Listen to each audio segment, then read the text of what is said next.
عقاب ہے،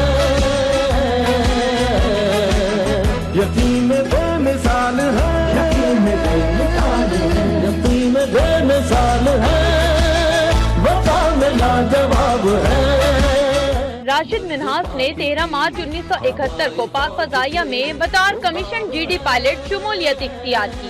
20 اگست 1971 کو T-33 ٹرینر کی پرواز میں فلائٹ لیفٹیننٹ مطیع الرحمان بھی ان کے ساتھ سوار ہوا۔ مطیع نے اپنے مذموم مقاصد کے لیے نوجوان پائلٹ پر ضرب لگائی اور طیارے کا رخ بھارت کی جانب موڑ دیا۔ راشد منہاس نے PAF مسرور بیس کو طیارے کے اغوا کے بارے میں آگاہ کیا۔ راشد اور مطیع کے درمیان جھڑپ شروع ہو گئی اور شہید پائلٹ نے مطیع کو اس کے مذموم مقاصد میں کامیاب نہ ہونے دیا اور طیارہ بھارت کی سرحد سے 40 کلومیٹر کے فاصلے پر زمین سے ٹکرا دیا۔